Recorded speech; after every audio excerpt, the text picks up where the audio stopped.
sometimes in a seminar or whatever, I hold up a coffee cup and I'll say, "What do you see?" And you'll say, "Oh, I see a handle and a thing." And I'll say, "I don't see that."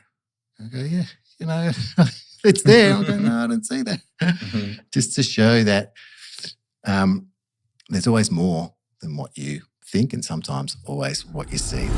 This is Building the Blueprint, and it's all about education and entertainment. Self-help content is great, but it gets really, really boring.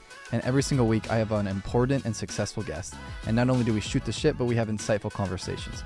So you both laugh and learn at the same time. I hope you stick around, because this is Building the Blueprint. I met someone in my office the other day who's from Australia. And I asked him, I was like, how big is the rivalry between you and the Kiwis? And I thought he gave me a fun answer. What do you think? Do you think it's a big rivalry? Or is it kind of Absolutely, for but fun? it's more that the Kiwis are concerned about it because I think there's about 3 million people there. Yeah. So it's like another state of Australia. But if you said that to them, they would freak out. And we sometimes I've heard this someone joking saying their under 12s basketball team could beat an under 12 girls Australian basketball team, and that'll make the newspapers because they think that's great. And we're like, Yeah. they're like that. It's like a big brother, little brother relationship. Yeah, that's right, with the chip on the shoulder, Berta. But, yeah, so that's been my experience. But beautiful part of the world. Been there a couple of times, and they're lovely people. But there is that rivalry for sure. Yeah, speaking of New Zealand basketball, I had to play their like national seventh grade basketball team one time and like a national tournament, and they just dominated us. It's like 4'11" me out there, and then some like 6'7" New Zealand, comes out of nowhere, and they are good at basketball. I got to give it to them. Yeah, and so are the Aussies, which is amazing when you think, well, there's 26 million people live here Yeah. in the whole country, and so the kind of talent that's relative to the States, that small pool of people output, it's quite amazing. Yeah. Well, John, thank you for coming on the show. For anyone listening, the last time I talked to John was on his podcast, Rise and Thrive. Go check it out. Great podcast. John is a keynote speaker, a podcaster, a consultant, a comedian, a Toastmasters competitor. I mean, you have a wide array of very impressive professional endeavors and personal endeavors. And I'm excited to have you on today, man. Thanks, Nick. It's an absolute pleasure to be here, and I love entertainment, and I love what you're doing, and yeah, let's do it. We were supposed to record last week, and I texted you that I had something come up that was really important that I had to be at, and you replied, "I love the NBA too." All good, mate. And I almost fell out of my chair because you hit me dead on. I was like, "It's NBA Finals Game 7. I need to watch my Pacers team." And I forgot that it just lined up like that, and you called me out, and it was so good. My dad thought it was so funny too. Yeah, because I was really keen on the game myself. I've got Mhm. a PC next to me, and sometimes I have that on sports as I'm working. I just turn to the side and check out the score or whatnot. But I've been a keen NBA fan for many years, and I was keen on all the playoff games, and of course, Game 7 for all the marbles. I had to watch it, and I knew you were an NBA fan. I had a thought. I thought maybe you've got a party or something, a watch party or something to go to, and that's totally fine. This is very important, but NBA Game 7, I'm happy to be It was me, my dad, and my brother like locked in a living room, just like not talking, just like praying. And then Halliburton went down, and my dad literally couldn't watch anymore. He just walked out. I liked how they hung on to half time, but yeah, it was just too much. And I guess for me as a basketball fan, I did want the Pacers to. Well, I was rooting for them, as you would say, which in Australia has a whole different context. But I thought, the home team winning, it's actually a bit more of a better vibe. I would imagine if the Pacers won over there, it would have been, you could almost hear a pin drop. But so as a basketball lover and not too attached to who won, I did have a part of me that said, well, the home team won in Game 7, so that was okay. But if it was my team, I probably would have felt differently. Yeah, I'll let it slide for now till next year. So you describe yourself as a transformation specialist. Yeah. And I think one of the really cool thoughts that you have is everything begins with a thought. Can you run myself and the listeners through what that means? Yeah, I'll be so happy to, Nick. So life's a conversation. That's how I look at life. So you're either having a conversation with yourself or with someone else. And thoughts begin that confirmation, thoughts begin that conversation process. And when I was exposed to the concept that thoughts create your world, that really blew me away. And then I thought, well, how does that actually work? So if you look around, wherever you are right now, look around, like apart from nature, but we could argue that, but we'll leave that one to the side. Everything you see was someone else's thought at some stage. This camera I'm looking into, this wall was a thought by an architect to make, this piece of furniture I'm looking at. So that really struck me when I thought of it like that things are created and experienced as well, starting with a thought. So that's why I'm big on being mindful about what you think, because thoughts and then ultimately words create your world. So does that translate to personality traits too? Like I have this painting in front of me that someone thought of, right? Can I also say, I see this person who's really confident and they thought to be confident and they made that happen? Yeah, well, that's the beautiful thing about being human. We make up so many stories in our head anyway, Mm-hmm. so may as well make one up that's empowering. Yeah. And if that empowers you, my view would be absolutely go for it. How much room do you spare in your head for negative but constructive thoughts? Because there's a balance there of some of it's good for you, most of it's probably not. Like, how much do you let in? Yeah, it's a really good question. So I had experience this morning, my time, which was a bit negative, right? So I'm just like you. I have things that happen that could be construed as negative and things that could be construed as positive. So the whole mindfulness thing is about being mindful about what you think.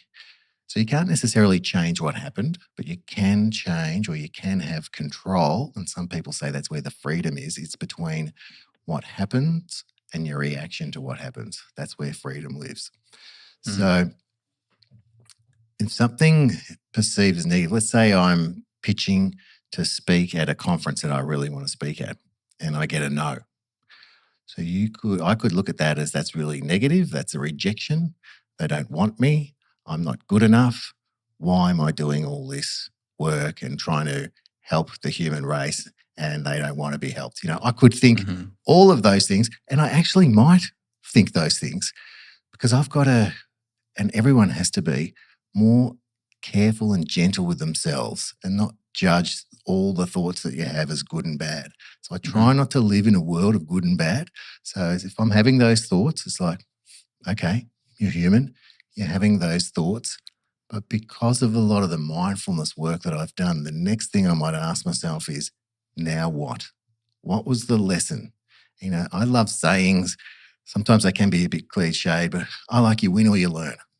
Mhm. And you know that from sports, you get a lot of great learnings from sports. So if I didn't win that one, what did I learn? Okay, I might have learned, well, firstly, not to take it personally, who knows what's happening in their world. Later in the show, I want to share with you my favourite poem about you never really truly know what's happening underneath the surface. And I've got a great poem I can share with you about that.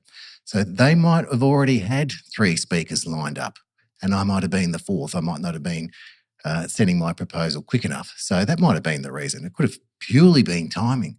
But if I let myself go down a rabbit hole of despair and negative thoughts, that's not going to empower who I am, what I want to be, and then the mission that I'm on. So I try and look at things through the mission, the lens of this is what I'm here on the planet to do. And that helps me a lot. Now, being human, we've got that negative bias tendency. So we do have the tendency, because, that keeps us safe. back when tigers were chasing us or whatever, we needed to be negative and look out for things that were going to hurt us. Now, these days, we've moved on socially a lot quicker than we have mentally in some ways. And so when something that we perceive as negative has happened to us, we think we're under threat. And if we're under threat, we'll try and protect ourselves, stay in our space, not venture out because that's unsafe and that might hurt us. And so having the knowledge that that's what's going on in my head has really helped me. And it allows me to deal with those negative thoughts that come in. So they will come in. There's absolutely no doubt because human beings are wired like that. So then it's like, what are you going to do between them coming in and the next thing? Sometimes it's just a matter of taking a deep breath and going, okay, that hurt me. That upset me. I feel uncomfortable now.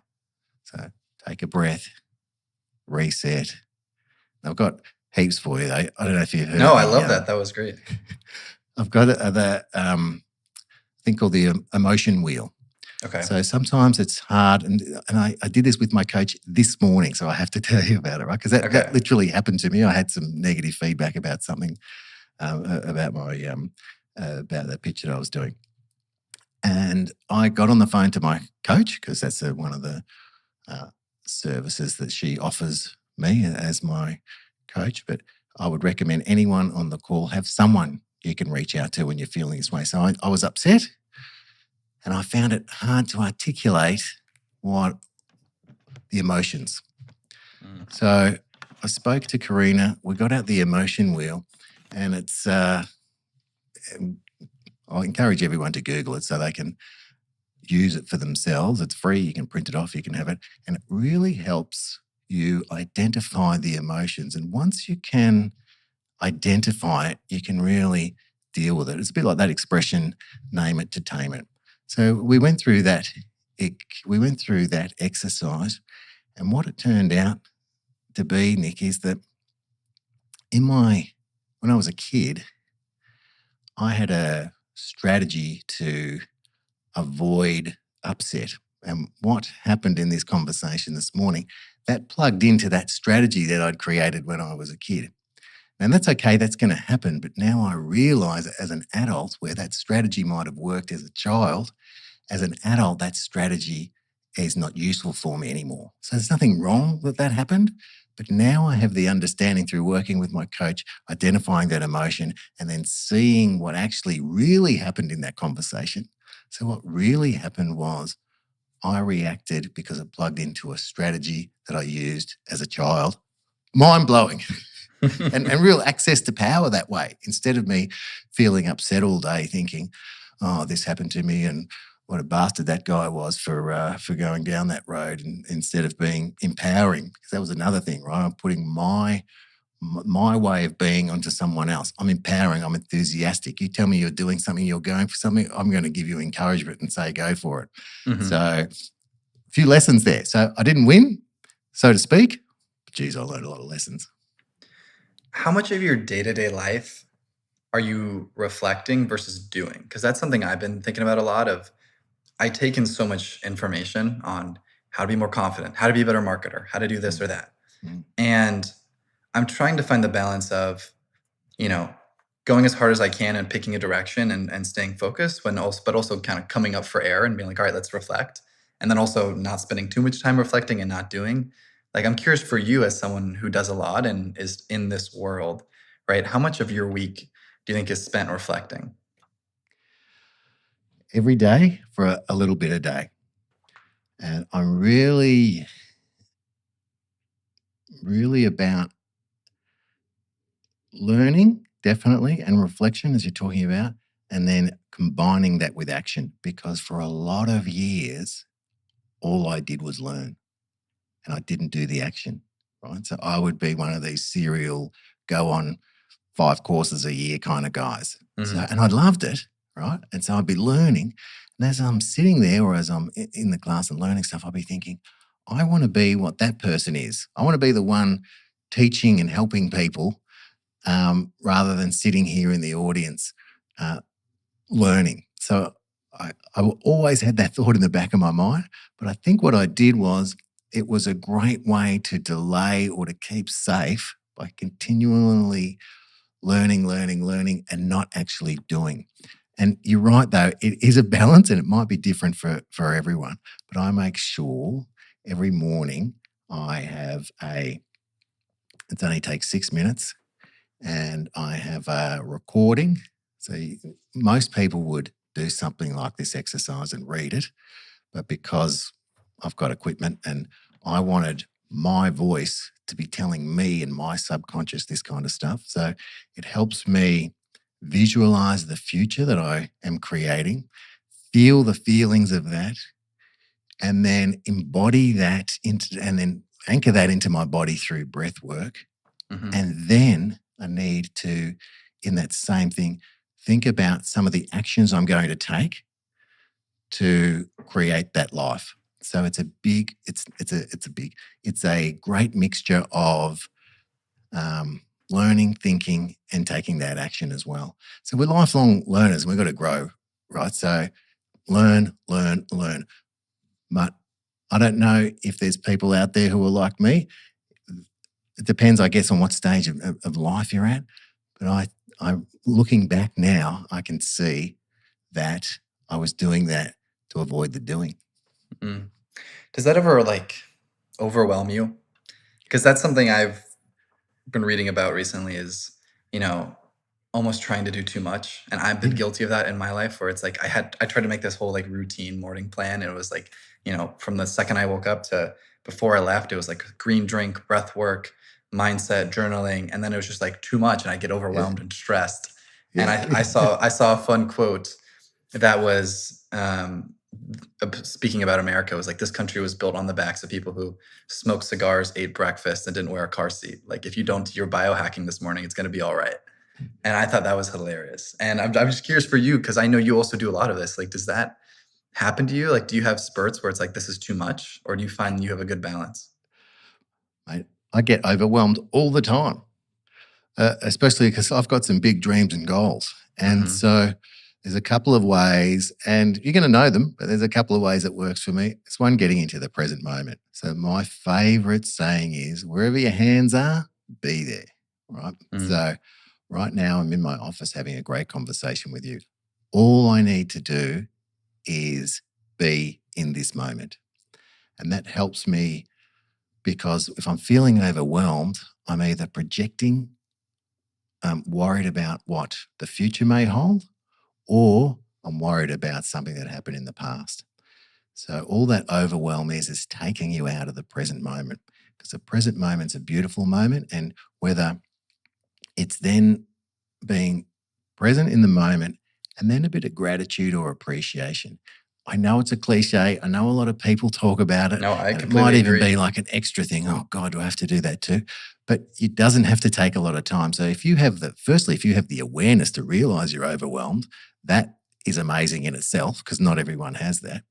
And then secondly, it's like, okay, what now in the present moment? I've got a great saying that I say, all is well, everything is happening for my highest good. Out of this situation, only good will come. I am safe. And I will repeat that over and over until I feel like I'm okay. And so it helps me get into the present moment, realize what's important, and I am safe. I am okay. I love gaming, right? So I might be playing a bit of Battlefield 2042. I know not everyone I plays love COD or that. whatever, but I'm a Battlefield man. Nice. And I might be playing that and I go, oh, Jesus, I feel a bit guilty because I could be doing 10 other things right now. It's like, hang on a minute, John. You have a vision that you're fulfilling. You've already taken hundreds of actions today to try and fulfill that. Cut yourself some slack, have a break.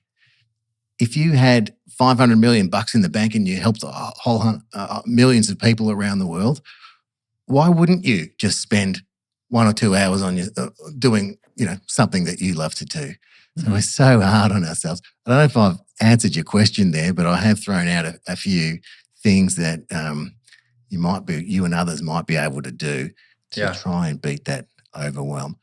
I guess if I had to crystallize it a bit as well without going off on all these tangents, I'd say find what works for you to do a quick reset, and for God's sake, go easy on yourself.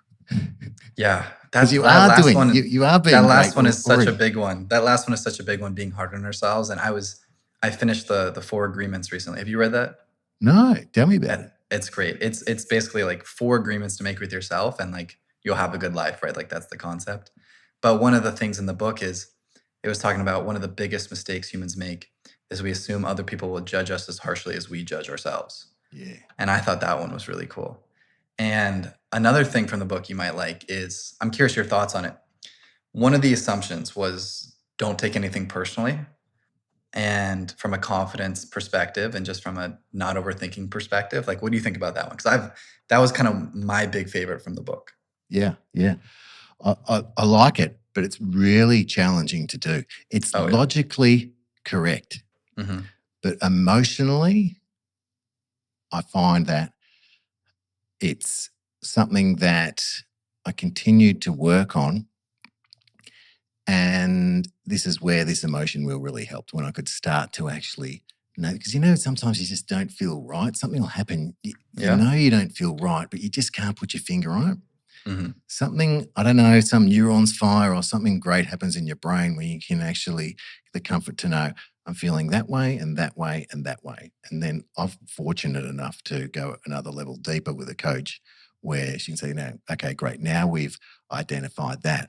Let's have a look at where that might have come from because it's probably something in your past that you're connecting in with. You hinted at it earlier that you have a lot of big dreams, right? And I'm assuming you've had big dreams for a long time. I'm assuming that's not a new thing. Yeah. And I'm assuming that I'm hoping that you've reached some of those dreams before. Do you take time to reflect and realize like where you are now versus where you were then? Do you feel like you still kind of battle with like, like once I get there, I'll be happy? Like, is that something that's been prevalent for you? Because I feel like that's something I've been thinking about a lot of, like trying to remind myself, like, it's gonna like be grateful now. Like, don't have that if then mentality. Yeah, yeah. Well, you're absolutely right, Nick. I have had the dream of doing what I'm doing now for years. There was a few lessons that I had to learn along the way. I did a personal development 3-day course one time, and on the last day, I was sitting next to a girl called Madeline, and she said, "Oh, John, I think I was, it was over 15 years ago. Excuse me." And she said, "Oh, John, what do you want to be? Why are you in this course?" And I said, "Well, I want to be an international speaker because I feel like that's what I've been put on the planet to do. I've had some great feedback that I'm good at it and I love it and I feel at home on stage."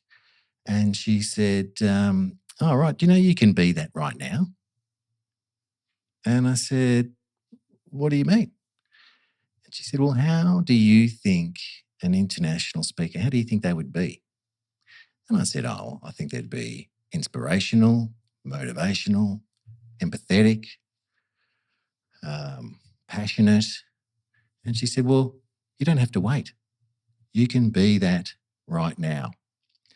And then she explained to me that a lot of us, we think we need to do something, to have something, so we can be something, where this flips it around. So you work on how you want to be first, and then that determines the kind of actions that you're going to do. And then you do them with a much better context. And then you have what you have. And in some ways, the having is the least important because you've been living that. Now, the cliche is it's the journey, not the destination. Yeah, that's right. Because when you think about it, let's say you win a basketball championship. That is an amazing moment. But it was all those games before the championship game that were really, that's the most amount of time. Yeah. The most amount of your life. So when you actually achieve the goal, that's the smallest amount of your life. And then you are left with what's next.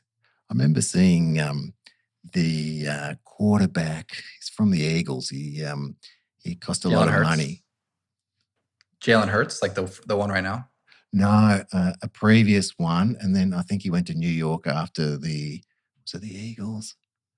So what happened with him? I should know that guy's name. Anyway, what happened with him? Nick Foles. Pardon? Carson Wentz, Nick Foles. Those are my last two guesses, I promise. No, that's all right. I should. Who's that Netflix doco? Are you going to edit this bit out? we can keep it. Oh, I can't do that. I can't do that in real time. I was going to try and Google it myself. That's all right. We'll let it slide. Some Eagles quarterback. Yeah, and then I think he went to New York, and he was a big hope for New York, but he failed there, and everyone got stuck into him. But because they won the Super Bowl, and that was a letdown for him after the initial. That's the point of this story, so I guess it doesn't matter who it is. But that initially was a great high, but then it was a letdown because he's like, now what? I've been working my entire life to achieve this goal, and now I've got it. Now what? I feel a bit empty. What am I striving for now? So having that realization that it is the journey. I don't want to say that because it's a cliche, but it is the journey, and that's the longest amount of time you're going to spend on something. That's where the work is the reward. Isn't it so? I find it so silly how there's countless rich people, countless famous people, countless successful people that go like, this is not fulfilling. And yet every time we go, but yeah, sure. But like, let me check, right? Like, let me see, right? You're like, no, you don't just have to have a girlfriend. It's like, no, you don't have to like be rich to feel happy. You don't have to do this to that. And it's like, no, but like, let me make sure. Yeah. And I just find it so silly. And I do the same thing. But it's just such a innate human nature. It is. And it's good that you said that. It's good to recognize that, because as a race, we will survive if there's always another level to go to. Yes. If as a race, imagine we went, there's no other level to go to, just sit around, do nothing, don't evolve. Yeah, just kind of hang out for a bit. There's nothing else. Mm-hmm. So we would eventually not be around. But if we have embedded into our conscious, subconscious, our brain, there's always another level to go to, and you might have to break through some things to get there, but it's good over there. So we have this thing, it's good over there. The grass is always greener over there, or as my mum used to say, English was her second language. She came to Australia from the Netherlands. The fence is always greener on the other side. but she knew what she meant. So we have that grass is greener on the other side. It's inbuilt into us so we can strive, be better, and have the species survive. So knowing that that's how we're driven, it's a really big awareness. It's a really big insight.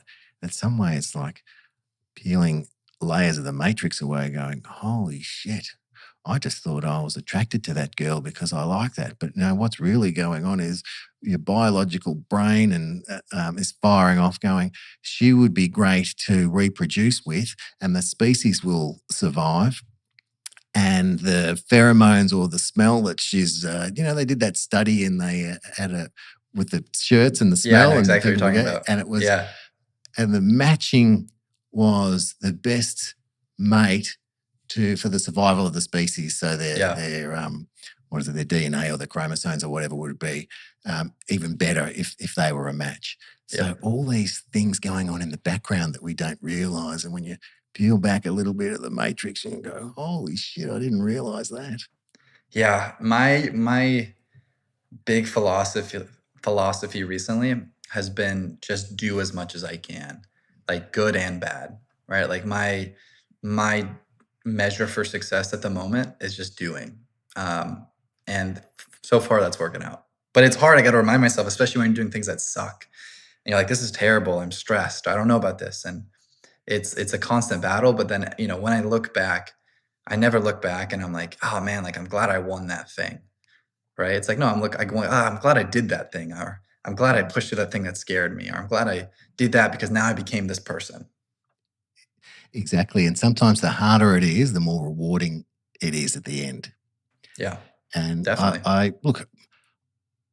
I think being action orientated is fantastic. It goes to what you're saying about the balance between learning and the doing. Some will say there's no better learning than actually doing, because you will remember the lesson, or it'll benefit you more having that experience. But action is eloquence, as Shakespeare has said, and Tony Robbins will also say, following your dreams or fulfilling your dreams is easy. Just do a shitload of action. Yeah. Yeah. And on your point earlier, there's a great Patrick but David quote that says, sometimes it's hard to love things that come too easily. Yeah, which I right. like a lot. Yeah. I like that too. And they say, anything worth anything takes something. Mm. And in the business that I'm in, sometimes my wife will say to me, if it was easy, everyone would be doing it. Yeah. Yeah, that's a big entrepreneurial thing, right? Is like you have this idea and you're like, I can't tell anybody. It's like, well, no, you can tell as many people as you want. It's like, that's not the hard part. The hard part is doing it.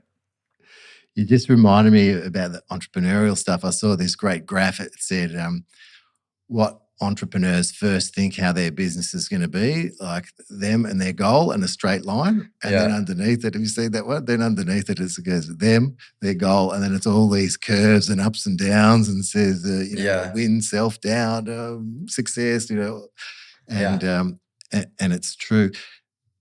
Well, that's been my experience anyway, because it's who, and we've both read this, but it's worth saying again, who you become achieving the goal is actually more important than achieving the goal. Mm-hmm. Yeah, I love Jay Shetty. He's got a great podcast. Yeah. And one of his best pieces of advice that I've ever heard from him is, you're going to get what you want. It's just not going to happen how you think it's going to happen. That's right. And that's helped me for sure, where it's like, but I'm going to get this job, or my company is going to do this. And it doesn't happen how you think it's going to happen. You're like, no, it's coming. It's just, the odds that you guessed how it's going to happen first time around are very, very low, right? And it's still good to have a plan, and it's still good to keep trying and, keep your direction, but don't panic and jump off the boat if you end off course a little bit. You would know as well, and the listeners, I'm sure that you've had times in your life where things didn't work out how you thought they would work out. You look back and you go, thank God that happened that way. At the time, I wasn't very happy that it didn't turn out, but, I'm glad that girl dumped me, even though I was devastated at the time. But had she not done that, I would have not met the love of my life. Yeah, you could tee it up a lot of ways. That's what Gary Vee says a lot. When people ask him about Uber, he's like, dude, I don't think about that shit, because hypothetically I could invest in Uber and made $3 billion and then died in a plane crash going to an investors meeting. He's like, you can't get wrapped up in that. Yeah, it'll twist your noodle. Yeah. So one of the big things about being your best self, right, and growing and doing this is you got to show up every day. What are some of the things that you think kind of sabotage people every day that are fixable? Yeah. We've touched on a few of them already, and people beat themselves up for the things they are not doing instead of acknowledging what they have doing. The other thing as well is, if you're having a bad day, you can have a bad day. That's up to you. If you're like, I'm not feeling it today, I'm tired, I worked hard yesterday, I might have overdone it yesterday, and then I had a gym session, and then I did this, and then I did that, and the next thing I knew, it was like 2:00 in the morning, and then I got up at 6:00 this morning to go to my gym session, and now I'm absolutely exhausted. You can go, you know what? I'm going to honor myself and my body and ultimately my journey by taking a bit of time out today and handling what I might need to have handled. But then at the same time going, enough's enough. What do I need? Well, I actually need to go on the couch right now, maybe even fall asleep and just take some time. You could say, you and I would say, maybe read a book or do this or that. And you could do that. But then there's sometimes those days, you know what? Enough. I'm just doing this today. Yeah. And the thing is, that's okay. Imagine the privilege of having the insights to be, I'm following my dreams. I've already done heaps of work over the last days, months, years, whatever. And I'm going to take a break right now because that's what I need. That's what I feel like I need to do. And you've got to do it without judgment. Without that fear and judgment. Now, fear is your friend, right? Because fear will, stop you walking across the road and getting hit by a car or something like that. So fear is your friend. But at the same time, if fear dominates you by going, I'm scared that if I take time for myself, I'm going to fulfill my goal a day later or a month later or whatever, because my journey doesn't have the experience of the action I would have taken today. Yeah. Well, I would suggest that that doesn't serve you, because to be able to show up as your best self, you've got to give yourself some self-care sometimes. Mm. So, I make sure what works for me, I make sure I get a massage every 2 weeks. I'd love to have one every week, but Oh, I'm I just jealous. build I one want in. that. I should do that. Yeah, yeah. Oh, I like that. using the body to enhance the mind and to set yourself up to be your best self, uh, absolutely something that I learned. That's why I work out 3 times a week. I always like to exercise, but I stopped for years. And the last couple of years, I've been working out 3 times a week, not because I necessarily love it, although I don't mind it, but not necessarily when the alarm goes off at 5:30 in the morning. But I do it because I know the benefits that I'll get from it. So using my body to enhance the mind, a big thing, something we all know intrinsically that works, but then there's that gap between the knowing and the doing. Yeah, I get asked a lot about confidence and productivity. Like, how are you confident? How are you how are you so productive? And one of the first things I always say is like, well, when I wake up in the morning, I feel like I look good, and my body also feels good, right? 80% of the time, if it's not a Saturday morning. I wasn't out the night before, right? But it's like I'm wearing an outfit that I spent time on and that I feel I look good in. I went to the gym a lot that week. I went to bed at a reasonable time. I drank water. I don't have a headache, right? And like those little things really give you the fuel to do the other stuff. Like it's so much the startup cost to get to do your reading, to do your journaling, to do your reflection is so much lower when you feel good. Mm, yeah, definitely. And doing those things that will set you up for success. We talked about gratitude and appreciation earlier. You don't have to actually you can use it in a when you're feeling overwhelmed, but you don't have to go, okay, at between 6 and 6:15 p.m. I'm going to be grateful. No, you can just do that as you're Mhm. doing your day. So when I'm making a coffee and I see that coffee drip down into the mug, I'm so grateful for this cup of coffee. I'm really going to enjoy it.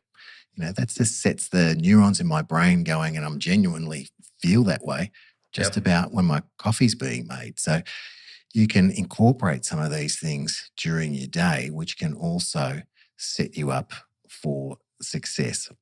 Yeah. And like you said, it's a journey and you have ups and downs. And one of the great lessons I live by is the rule of thirds is a third of the time it should go shitty, a third of the time it should go good, and a third of the time it should go great. Right. And Yeah. that helps balances me. And balance is often the key. And I guess we're talking a bit about that when we're saying, what happens when you feel overwhelmed or things like that. So having the balance is good. And one of the principles that I bring into workplaces that I work with is celebrating success. So, Hmm. and that can be small wins as well. So if you got up in time, went to the gym, you should be damn proud of that and go, well done, Nick. Well done, you listening. Well done, John. You did that, right? I do a group class when I'm at the gym, and I feel like saying to everyone, thanks for coming and showing up, because I know it took something, because it took something for me to be here, but Hmm. celebrate now because you did it. And now Hmm. you've started the day beautifully. I haven't said that yet. And the guy, Brad, that owns the gym would let me say that. And maybe I should, to make a difference. But my point is, celebrate even the little things, because we're so busy getting to the next thing. It's like, hang on a minute. You got the Blueprint for Success podcast and you got this many episodes going and you're doing this. That's to be celebrated. And you might Yeah. get your stats and you might go, holy crap, this means people from 15 countries has listened to this before. That's to be celebrated. Or, I'm sure you got plenty of things, but I say that so you, me, and the listener, or listeners, I should say, but I know there's probably only one listener at a time, can think about that and think, what can you celebrate right now? What's something good that's happened or that you've done or an action that you've taken to show up as your best self or to help someone else or whatnot, because that'll make you feel good. That'll get the neurons firing in your brain that the more they fire, what I found, the happier you be. Yeah, I agree. But I want to tease this out a little bit. Sure. I'm curious your thoughts on this too, because there's also the argument to be said of like, if like for the gym, right? Like if you feel like you're someone who goes to the gym all the time and you're a gym head, then going to the gym isn't going to feel like you going out of your way. It's like, that's just something I do. So I think there's also something to be said there too, if you're like, if that's just who I am, that's the kind of person I am. Like that isn't like, you know what I'm saying? Like there's somebody said of like, if you celebrate it too much too often, then it's like a rarity and it's not something that you do every day. And I also think that does play a part too. Of like, for at least me now, I go to the gym. Like, I don't think about the gym before I go to the gym, and I don't think about the gym after I go to the gym. It's like, that's just something I do. It's a habit. It's part of my personality. And I think before, when I was trying to get into the gym, it was like, oh, damn, the gym's coming up. And then after, I'd be like, oh, I'm so proud of myself. I went to the gym. And I agree with you. I'm not saying celebration shouldn't be a part of it, but I also think there's that key. There's also that little aspect of like, if you celebrate too often, then, you're not going to get used to it. I don't know. What do you think about that? Well, I'm going to challenge you, Nick. Challenge me back. I like it. Let's do it. So I think you're taking it for granted. Okay. Because that does take something and is worth celebrating. And there would be hundreds, if not thousands of people listening to this wishing that they were doing that. Mm-hmm. Right? And you are doing that. So you are demonstrating greatness and walking the talk and setting yourself up. And I believe that's to be celebrated. Now, I hear you that it's like, because when I go to bed, because it takes no time, I think of at least 3 things that I'm grateful for that day, right? Right. That's a technique a lot of people know. But it really helps with your subconscious and sleep's amazing how it organizes your thoughts while you're asleep and things like that. So if you can be thinking about something like that before you go to sleep, that's going to help you. And yes, you could think of the 3, well, for want of a better word, mediocre things that you've done. Or no, let me put it a different way. 3 things that come easy to you. Right. And you could, and that would achieve the purpose as well. But if you want to challenge yourself, so firstly, I say that is extraordinary what you're doing, and is to be celebrated. But if you're the kind of person that goes, okay, John, yeah, but I feel like I'm cheating if I'm doing that because that's coming easy to me now. Great, well, celebrate something else. What's something else that you did that might not have come easy? Did you make that phone call? Did you appreciate that sunlight on your face? Did you read the 5 pages of that book you wanted to? Did you not beat yourself up for being a human being today? Or did you pick yourself up and stop that? So there's lots of different things when you search your mind that you could appreciate if you're finding. People say to me, "Oh, John, when you're on stage, that was amazing," and I think, "Oh, thanks for saying that because that's really my purpose." But that comes easy to me. I don't know why. Well, I've got some idea why, but that comes easy to me where that's most people's fear. Mm-hmm. And I can't understand how that's most people's fear because I love it so much, right? But I've got to acknowledge if people say that to me, they really, really are giving me a compliment because what's easy for me is not easy for them. And that's what they're saying. They're saying this wouldn't be easy for me to do.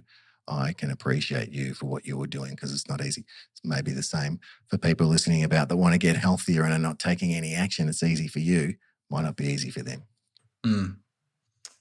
Reflecting on that, I think the key for me, or an idea to tease out a little bit, is being grateful for who I am.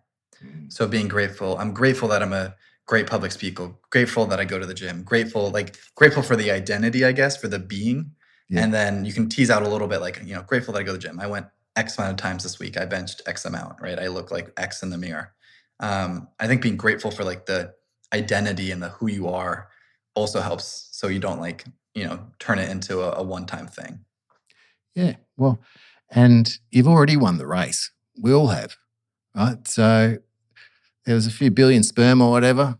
We were born, so we've already won that race. So we've already won just by the fact that we're here.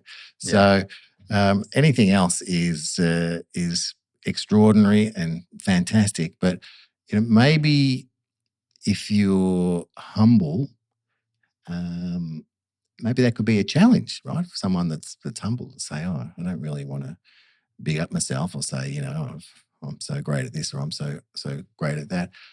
So sometimes getting that external validation is okay. But one of my big learnings, that's taken me ages to learn this, is that I needed outside validation to feel my self-worth.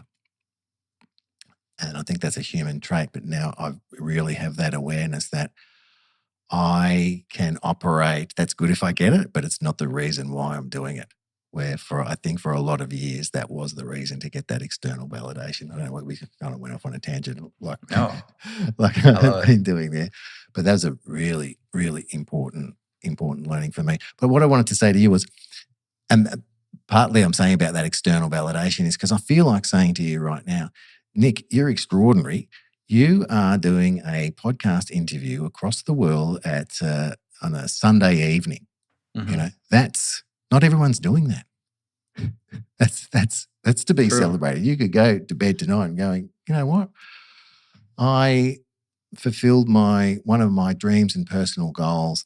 Got another interview in the can and had a great conversation. Yeah. I'm assuming that. I would say, not bad. Just kidding. No, I love that. And a really cool, what's funny is I always say like really cool saying this. And I think people always assume it's like something I read, which I do read a lot, but a lot of it's also just like Instagram reels and it's just clips from podcasts. But a great Instagram reel I got was, I wish I could remember the guy's name, but he made a great perspective, which was happiness should be your default. Like, what if happiness was your default, right? And it's like, you're not searching for it. You're not looking for the validation. It's like, it's just there, right? And it's more about, getting rid of the negative thoughts and all that stuff than wishing for the big job and the big this and being grateful for what's already happening. Which I think ties into what you were saying. One of the things I learned in this same personal development course that I did, which is a kind of pretty amazing concept. And I think originally when people hear this, they'll go, come on, no, that's not it. But you can generate any way of being at any time of your life.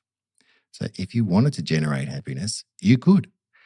And there's ways to do it, but this is a pretty extreme example. Like you can generate any way of being. If someone put a gun to your head and said, you have to be this particular way right now, you would do it, right? Because your life depended on it literally. So it's just an example to show you that you can generate any way of being you want at any time. You just have to choose and decide and do it. Yeah. At what age do you think skateboarding is not cool? Like, I don't want to get too deep here, but I was, I'm thinking about it the other day. I'm like, skateboarding's cool until like what age? You know what I mean? Yeah. I think until you fall and break get injured. Until your bones can't handle it anymore. Yeah, when your bones can't handle it. But what's I feel like 30s. I feel like 30s it gets a little sketchy. 30s? How old's Hawkey? He's getting up there. Yeah, but he's like the best skateboarder of all time. Like he can skate as long as he wants, and it's cool. It's like if Tiger Woods can play golf, and it's cool. Yeah.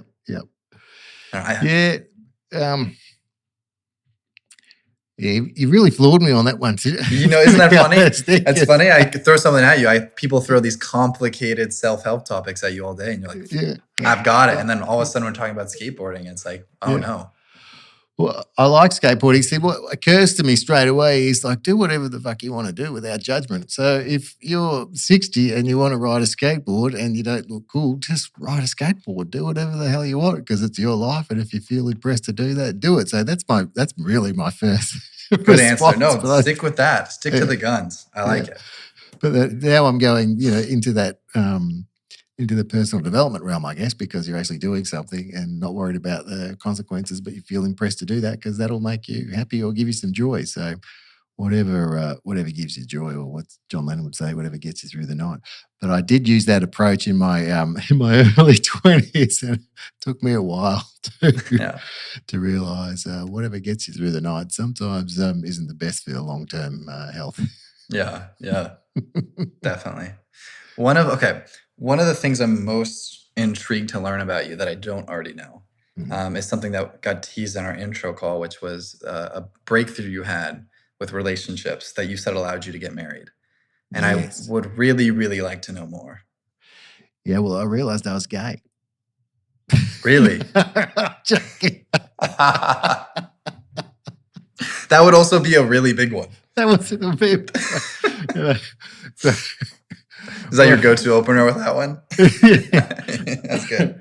Well, people, and I thought this was funny, but other people didn't think it was funny, so I stopped saying it, right? But people say, "Oh, where did you meet your wife?" You say, "Oh, at a gay bar."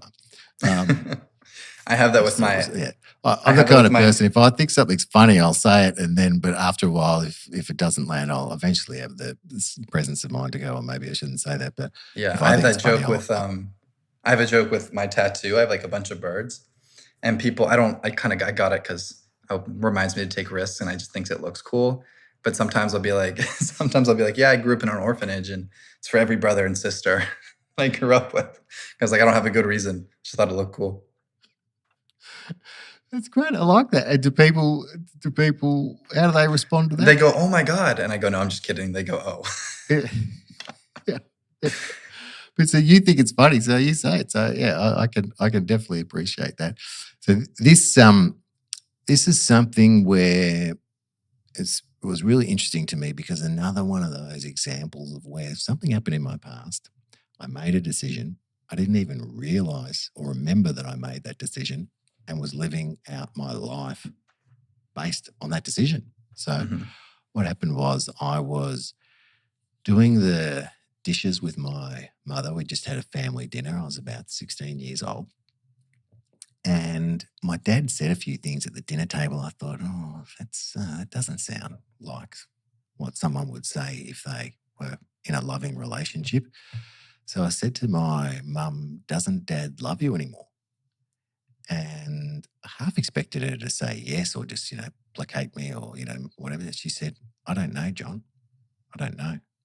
And that just floored me. And so I made a decision right then that marriage was a sham and a lie, and why would you bother? And then I forgot all about that, and forgot that decision that I made. And I just went through life going, I'm going to be a bachelor. Why get married?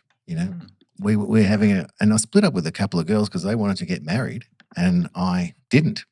And we split up still in love. But because I wouldn't go the next step, and I didn't know why I wouldn't go the next step, and I'm glad I didn't now looking back. I wouldn't be with my wife right now and have a couple of great kids that I've got. I just thought that that's who I was. So I wasn't scared or put off by being in a relationship. I just would not get married. And when I realized that I was living my life in that area based off the decision of an upset 16-year-old boy, I decided I don't want to live my adult life. I think I was about 35 at the time. I don't want to be a 35-year-old man living my life based on a decision of an upset teenager. And then about 18 months later, I met my wife, and that's a story in itself. We met in May. We moved in September that year. I proposed in October that year. We got married in February the next year. She was pregnant in March that year. So she'd be lying on my couch. We'd be living together, pregnant. And I say, "Holy shit, Renee, you're my wife. You're pregnant. You're lying on my couch. And I haven't even known you for a year." All because of the gay bar. This is great. That's crazy. And that was 17 years ago. Wow. That is cool. I love the way you put that. I don't want to be a 35-year-old living a life based on a teenager's decision. Yeah. And it was only that, you talked a bit about reflection earlier. It was only because I did this personal development course where I was asked a few questions, and then that came out, and I hadn't thought about it like that ever. I was like, oh, wow. You're like, oh, shit. Really big breakthrough and insight. Yeah. What do you think is holding young men back today? Because there's a lot of interesting stats out there, including, I saw one that over 50% of young men haven't asked someone out in person.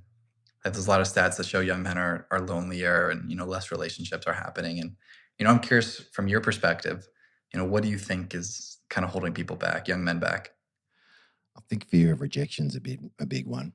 Mm-hmm. I think there's more options now to distract yourself so you don't need to do the things that maybe someone like me had to do before, back in the 1800s, back when, so, you don't have to go out now to meet people, where Yep. back in my day, I had to go out to meet people, or you always meet a friend of a friend or a work colleague or something like that, where you've got access to so much entertainment now that you can do that through the comfort of your own home, and you can do that by yourself if you want. So unless you really make an effort, you don't have to put yourself out there. You can still be pretty comfortable. So I think that's one of the reasons.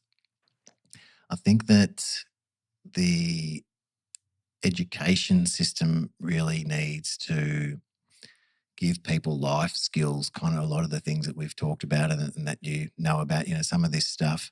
Yep. You're amazing because you seek this out. You've got a curious mindset and you learn. And I love that you want to share that learning with others, especially young men we're talking about now, to help them and help them have a better life. So through that my 16 was a big year for me. So through that other incident where I was rejected by a girl, she dumped me. She cheated on me. Everyone knew that she cheated on me except for me.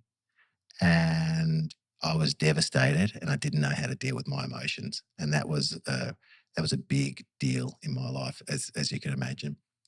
So I get that can be really tough out there for men and women, but we're talking about guys at the moment because we're a couple of guys. So I get how hard it can be, and that if we had access to the skills and the knowledge and the tools to help us deal with what life throws at us from an early age, I think we'd all be in a better place. But I know there's a lot of challenges around that. And I know there's a lot of things where if you don't have a curious mindset, where you might not necessarily be in the environment of, of uplift and positivity based on your family life or just, through life, it can be hard. And I do have a lot of empathy for people that think, well, that's all right for you, John. You're in Australia and, you probably had a good home life and you were set up. But I guess that's the difference between nature and nurture. So it still takes something to be the kind of people that we are. But I think everyone can have access to that because everyone's got a mind and a brain. And it's just, life, I heard this expression, life turns up the heat until you get it. Yeah. So if life's turning up the heat on you, it's because you need to get something. And once you get it, once you take that action, think that different thought, do that different thing, make that phone call, have that conversation, life will still turn up the heat until you get it. I don't know if that answers your question, but no, it totally does. Yeah, that first insight in terms of we don't have to, face rejection is totally spot on from what I see in the world, right? Like if you want to study, right, you don't need to go to the library. Like you can do it at home. If you want to hang out with your friends, you don't have to do it in person. You can play video games with them. If you want to go get food, you don't have to go to the cafeteria. You can DoorDash it. If you want to meet a girl, you don't have to go to the bar. You can swipe on Tinder, right? And we've gotten really comfortable and we've gotten really scared because we're not getting the reps in, right? Like, I mean, your generation was getting the reps in all the time. You didn't have a choice, right? Yeah. Like there was no Tinder, there was no DoorDash. You didn't get to choose that to be uncomfortable, to be comfortable. And we get to, and then of course we're going to pick that because it's the path of least resistance. So, I mean, I think circumstances have definitely screwed us a bit there. And in a good way, our life is great and comfortable, but one of the side effects. And I think one insight too that I always like to share with people is because I think I do get viewed in that light as someone who is more confident. And like I will, if I see someone at the bar who I think is cute, like I will talk to them and I don't know them, right? And I'm like, hey, I'm Nick, right? Like I'm not afraid to, I do that. But I think the key thing is like people think I'm not afraid. It's like, no, I'm terrified to do that. Like, I do not want to do that. I'm scared to do it, but like I still do it, right? And it's like I think people think it's like, oh, but like you do that because you can, because it's easy for you, right? Like with public speaking, maybe. It's like, well, yeah, it's a little bit easier for me because I've done it a few times now, and I'm confident, and I feel like I look good, and I'm excited to. I like the idea of it, but it still scares the shit out of me at times. It's still not easy, and I think not making the excuse of like, oh, I'm just not born that way, right? Or I'm just not an extrovert, or I'm just not that. And not even using it as an excuse as like, I don't want to put people down in that way, but I want to give them hope of like, no, like it's hard for everybody. Like it's not just hard for you. So because you had the courage, so courage is not the absence of fear, but taking action regardless. Mm. You do that, you demonstrate that, but that also can give hope to other people that, oh, Nick's doing it. What can I do? And you're honest enough to say, you know what, I'm putting myself out there. I'm a bit anxious, but I'm going to do it and see what happens. So yeah, I love that. That's how you operate. Yeah, I try and keep it light too. Like, have you seen that Adam Sandler joke about him getting rejected? I don't think so. He's a great joke that I think is hilarious, where he was like, I was with my friend the other day and there's this really cute girl at the bar and I wanted to get her number, but I was way too scared. My friend was like, go up and talk to her. Like the worst you can say is no. And so, my friend talked me into it. I went up to her, asked her number, and she said, get away from me, you ugly pig. I was like, that is hilarious. I was like, just like, taking a step back and being like, it's all a game and none of it's like, it's not that serious, not that deep. Yeah, and you've hit on something really good there, because humor, laughter, and a bit of playfulness and not being so significant about things, that really helps you have a great life. For sure. Like, and it just helps you take things less personal, right? Like if you can make fun of yourself in a healthy way, like that is so good. Yeah. Because then you don't analyze and think every little thing. Yeah, and if people say to me they were offended about a particular thing, if I ask for their permission and if they're cool for me to explore that, I'll say, you decided to be offended with that particular comment, because you believe in some way it's either true or it struck a chord. Because if I was dissing you out, Nick, and said, you are the worst female basketballer I've ever seen in my life, you'd go, well, for a start, that's not true because I'm not female. So you would just laugh it off and be like, that doesn't hurt me at all, right? Yeah. So it's because, so I'll say, you need to think about that kind of thing if you think you're being offended, because you're the one making, I don't know what I'm trying to say, but I know what you're saying. What I'm trying to say. It hit some, there was a reaction because it was at least partially true. Yeah. So,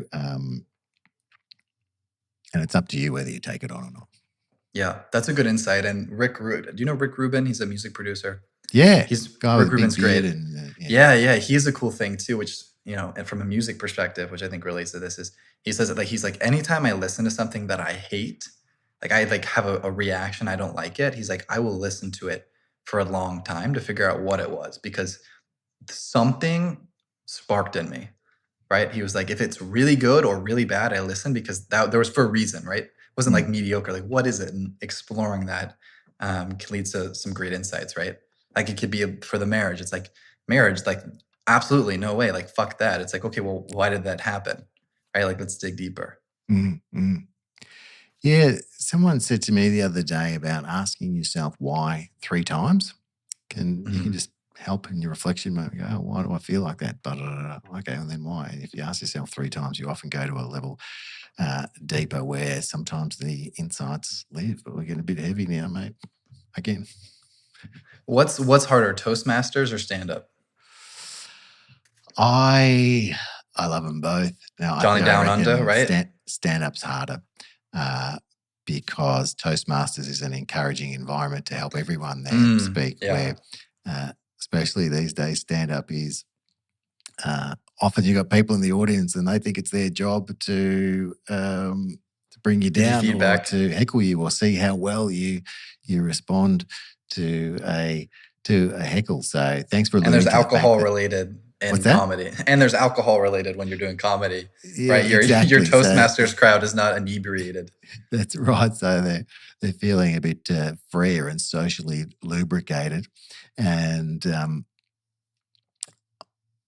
thanks for alluding to the fact that I've done some stand up, which I really, really enjoyed. I just wrote down things that I thought was funny and then shared it, and then got some stage time, and it was really good. And a lot of the things I shared was about my relationship with my wife. So we talked about how we met. So I dragged that out a bit and talk about and put a few punchlines in there, but talk about how initially we did meet on a dating site, and then we had our first date, and then off from there. But my preferences were over 35, every other star sign except Scorpio, and I'm a tall kind of guy, so I said over 5'10". And Renee was over 35. She was a Scorpio, and she's 5'6". So you got to be careful what you wish for. You never know whether you get that or not. And one of the things I love about stand up is just trying to make people laugh. So I'm up there with my intention of trying to facilitate everyone having a good time. And I like being up there talking about the things that I was talking about. I got 5 minutes stage time in Malaysia once. Oh. And I've got about 20 minutes of what I considered good stuff that usually gets a laugh every time. Uh-huh. And they love to smoke cigarettes over there in Malaysia. And so I thought I'll start with one of my lines where they introduced me. I get on stage and I go, oh, sorry about that. I just gave up smoking too. I only smoked after sex and I got down to a pack a day. Okay. And that usually got a bit of a chuckle, Yeah. People might not be wrong. Warm them up. Warm them up. Good way to start. And then off we go from there. I said that line and there was crickets, not a sound, nothing, not even a giggle. No. And then I did the rest of my set and it was not that well received. So definitely say I bombed. And I had no idea why, because I'd used this material before. And, I thought even if I don't think it's super funny, you usually get a giggle or something, but I was getting absolutely nothing. And then the next comedian came on, who was an American, and he said, one thing about Australians, you can never fucking understand them. And they all laughed. and so did I. You're like, motherfucker.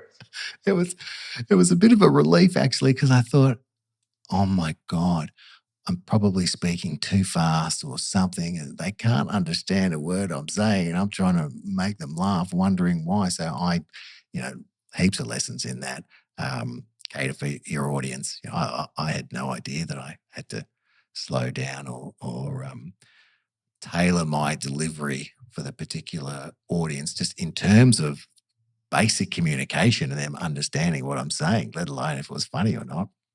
Yeah, I think it'd be so. I've been teasing the idea a bit because I think it'd be fun. Like I already do public speaking, and the idea of bombing is scary, but the idea of making people laugh is pretty great. So I been teasing it a little bit. So maybe one day. Maybe I'm going to Austin for 4th of July, so maybe I'll do Kill Tony. Nice. Well, here in Australia, and I'm sure it's the same all around the world, is there are stand-up comedian courses you can do, and that's what I did. It was just a 3-week or 5-week thing, and then in your last week, they had all 6 of us did a show together. So then there's like a graduation thing, but it's actually you're doing a stand-up show. Was that in person or online? In person. Oh, cool. And that was really good because you got to work your material through that time and do a bit of theory and do whatever with someone, with a comedian that knows what he's talking about. Yeah. And so you deliver it so many times in front of the class. Sorry. It's another great public speaking tip. We delivered it so much in front of the class. By the time you delivered it to the audience, you were very familiar with the material. Mm-hmm. And knew where you might get some laughs. Now, the other thing, Nick, that I learned, and this is there is so many benefits in learning. You definitely got to be doing as well. But I learned that you need to be every 15 seconds trying to get a laugh. Really? That Yeah, quickly? so I wouldn't have known that, right? So, and not all comedians or people that start out would know that, because you think, oh, this is funny. But you spend a minute on the setup, and then if it doesn't land, you've got 90 seconds they haven't had a laugh yet, and Right. they're bored, right? So every 15 seconds, so if something doesn't work, in 15 seconds you've got something else coming up. So you're trying to get 4 laughs a minute. Some of them will work, some won't. But the odds are in your favour that at least in that minute 1 or 2 might land, especially when you're starting. But if you've already worked that material, oh, when I say this, people might laugh, or when I say that, people might laugh. The other surprising thing is you get laughs where you didn't expect you'd get laughs, and that's the benefit of stage time. The other big learning is there's no substitute for stage time. Yeah. Yeah. Yeah. It's the reality for comedy, for public speaking, for storytelling, for all of it, right? You got to get reps in. Exactly, mate. What do you think makes a good storyteller? Yeah, it's a good question. I've thought about it a lot, because there's some techniques that you can use, hero's journey, and there's some other great techniques out there. I've got a whole bunch of what they call pip decks up there to help you write a story. And one of the things that I found, whether you follow a framework or not, is just being genuine. If you're genuine, you're speaking from the heart, and you can connect with your audience, I think that's the biggest thing I'd say. Yeah. I think excitement is a big one that doesn't get said a lot too. Like if you're excited about what you're saying, like other people are excited because it just comes through, right? I couldn't agree with you more. I did a course called Present Like a Pro, and one of the activities we had to do was feel the feeling that we wanted the audience to feel as we were speaking, because the idea is if you feel it, they'll feel it. Yeah. So if you're talking about excitement, you feel that excitement as you're doing it, chances are your audience will feel it too. Yeah, and going back to your, be, do, have mentality, I've seen some cool studies where exercises where they had people give a presentation and they said, great, now do it again, but pretend you're Steve Jobs, right? And then they were a much better much better presenter, right? Do it again, and now you're Martin Luther King Jr., right? And, just having that mentality is great too. Yeah, and given the freedom and the permission to do it that way that you might not have thought of, and someone suggests something to you that makes a difference in the way you do it next time. Yeah. Beautiful. John, I appreciate you coming on today. Before we get out of here, can you tell us one of your favorite stories? Yes. I'm going to tell you the story about a cookie thief, Nick. Let's do it. Tell me. All right. It's a poem, and I heard someone, I think it was Dr. Wayne Dyer, say, if you've got a favorite poem, memorize it. I thought, well, that's a good idea. So I did that, and I've delivered this poem plenty of times in some of my speaking. So here it goes. A woman was waiting at the airport one night with several long hours before her flight. She hunted for a book in the airport shop, and she bought a bag of cookies and found a place to drop. She was engrossed in her book, but she happened to see that the man beside her, as bold as could be, grabbed a cookie or two from the bag between, which she tried to ignore to avoid a scene. She read, munched cookies, and watched the clock, while the gutsy cookie thief diminished her stock. She was getting more irritated as the minutes ticked by, thinking, if I wasn't so nice, I'd blacken his eye. With each cookie she took, he took one too. When there was only one left, she wondered what he'd do. With a smile on his face and a nervous laugh, he took the last cookie and he broke it in half. He offered her half as he ate the other, and she snatched it from him and thought, oh, brother, this guy has some nerve and is also rude. Why, he didn't even show any gratitude. She'd never known when she'd been so galled, and sighed with relief when her flight was called. She gathered her belongings and headed for the gate, refusing to look back at that thieving ingrate. She boarded the plane and sank in her seat, and then she sought for her book, which was almost complete. She reached into her bag and gasped with surprise. There was her bag of cookies in front of her eyes. If these are mine, she moaned in despair. Those other cookies were his, and he tried to share. Too late to apologise, she realised with grief she was the ingrate. She was the rude one. She was the thief. I love that. That is so good. So good on perspective. What is that? Why does that connect with you? Because there's always more to a situation than what you realise. That was the big takeaway for me. So just like that lady thought that guy was stealing her cookies, so she thought that was exactly what was happening, and that's how life is, and that's how that moment was. And didn't realise that there was more to the situation, that she was wrong. Sometimes in a seminar or whatever, I'll hold up a coffee cup and I'll say, what do you see? And you'll say, oh, I see a handle and a thing. And I'll say, I don't see that. I go, yeah, it's there. I'll go, no, I don't see that. Mm-hmm. Just to show that there's always more than what you think, and sometimes always what you see. So I thought it was a great personal development story. And I'm glad you asked me to tell that story, because out of this whole interview, people may just remember some of the stories we told today, and including the cookie thief. I love it. John, thank you for taking the time. Before we get out of here, can you tell the listeners what projects you're working on and where they can hear from you more? Thanks, Nick. If you go to johnmerkus.com, you'll see all my stuff there. You can follow me on the socials through there. The Rise and Thrive Conversation for Greatness podcast is something that you might be interested in.